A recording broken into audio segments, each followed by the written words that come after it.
Aquarius, Sun, Moon and Rising, here is your tarot reading for the week ahead.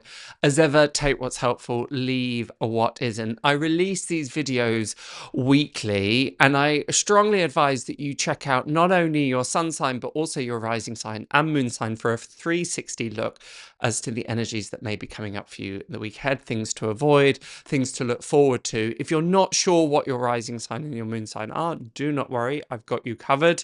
All you need to do is check the pinned comment below with instructions on how to do that for free. You can also sign up for weekly updates via email so that you never miss a Tarotscope again. Now, this is the first time this ever happened to me. So I laid down the cards for Gemini, your fellow air sign. And then I laid down the cards for Libra after giving the cards a really good shuffle.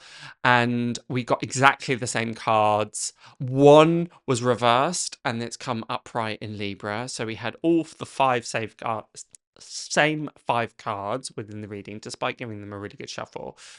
Did the same with Aquarius, gave them a good shuffle, laid them out. And I said, you've got to be kidding me. And the first three cards that we have for you are exactly the same as Gemini and Libra. I would highly, highly recommend that you go and check out those videos. Sometimes there's a little bit of overlap between the fire signs, the air signs, the air signs.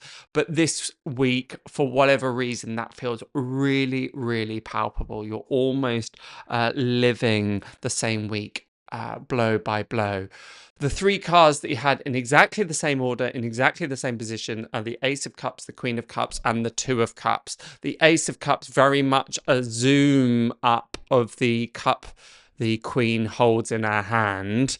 And we've also got the Two of Cups. Thankfully, this is upright as it was in Libra. So Gemini, unfortunately, is somewhat receiving the short end of the deal this week. The Ace of Cups in combination with the Queen of Cups is emphasizing to the umpteenth degree the necessity for self-care and nurture this week. Really look at how are you taking care of yourself? Are you feeling a little bit run ragged? Has your self-care and your self-nurture slipped down the list somewhat? And that self-care can be in any form. It doesn't have to be big. It doesn't have to be lavish by any means. There tends to be this want to sometimes just crash and lay on the sofa, or maybe we've got so many demands that we're constantly running around, and then by the time we hit the hay at night, we're just zonked. And that's not always useful. Typically, that's very much running on adrenaline rather than allowing the nervous system to really release and relax. We're very often in this fight and flight response. Life tends to be very demanding and very, very busy. And what can happen over time is we've got all this cortisol, we've got all of this energy rushing around, and then boom, it suddenly leaves the body and we're wiped. And we really want to avoid that by ensuring that there's regular resets for the nervous system. For me, personally, I love sound baths for that very reason, but it could be anything from laying in a hot bath.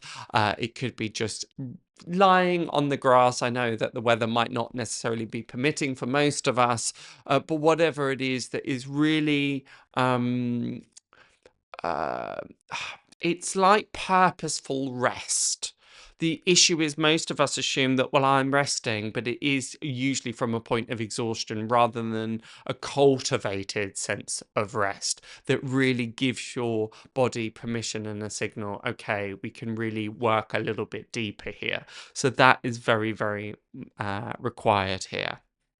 We've also got the Two of Cups here, and this is Venus in Cancer. The reason that this particularly showing itself up again and again and again is because we have Venus in retrograde at the moment.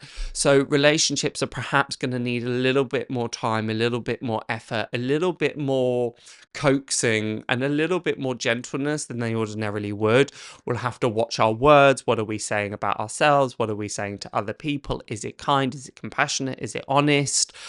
We may just find that there's a little bit more we don't necessarily have to handle people with kid gloves by any means, but we can't necessarily be as bold or as brazen as we have previously, because there is a heightened sensitivity.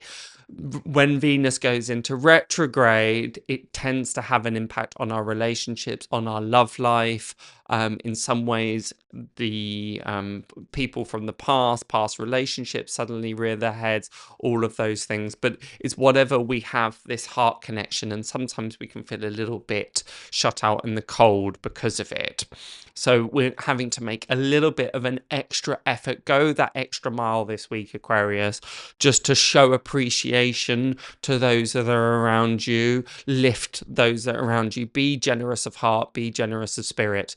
The Two of Cups is very much about exchange. So looking as to whether are you taking more than you're giving, or are you giving more than you're receiving, and where can those balances be readdressed.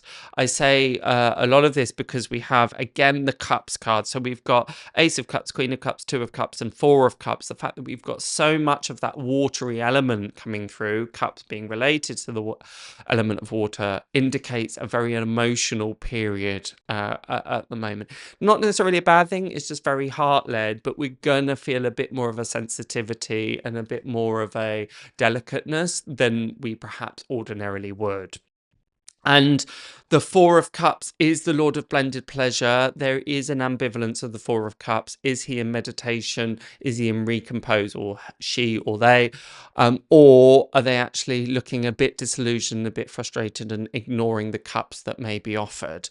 For me, it's slightly more within the latter. We may find that there are certain exchanges that leave our noses bent out a little bit out of joint this week, but also it's a reminder, don't overlook the generosity that other people are trying to bring through.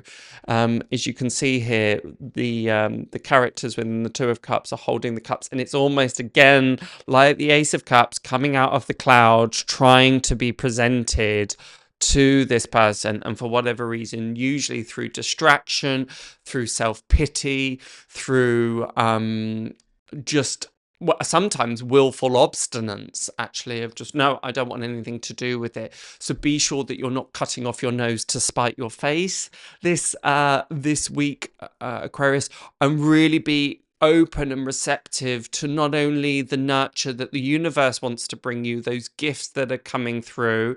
Are you being a bit blinkered? Are you being too distracted? Are you being receptive enough? Are you being open-hearted? Are you being open-armed with all of those things that are trying to come through and ease? And also that may very well apply within your relationships too. Are you being a bit inaccessible at the moment? Should you be calling people up a bit more? Should you be texting? Should you be checking in with friends, family, colleagues a little more than you are? Or are you kind of putting yourself into isolation unnecessarily? Because of this Venus in retrograde energy that's going on at the moment, you may feel a little bit more butt sore around some of those themes than we ordinarily would. You may find yourself thinking, no one cares about me, no one seems to recognize what's going through for me, and this just a reminder to restore the balance here, and just know that a lot of people are experiencing the same kind of emotions at the moment. So it's nothing personal, it's across the board. What's really lovely to see is that we finish with the Fool card. The Fool card really shows this sense of uniqueness, eccentricity, being able to tread a path that others perhaps haven't. And it's really well placed within the sign of Aquarius, because these are some of the things that you embody and imbue really, really well. Therefore, don't be afraid to take risk this week. Don't be afraid to step outside of your comfort zone. Don't be afraid to be bold. Be bold with your expression. Be bold with your emotions. Let people know how you feel. Just wear your heart on your sleeve this week, and just be very, very open and very generous and very giving, because these are certainly things that will pay dividends in the end. So that's my reading. Does that prove useful? What resonates with you within that? And as ever, I shall see you next week, but have a wonderful, wonderful time between then. Bye for now.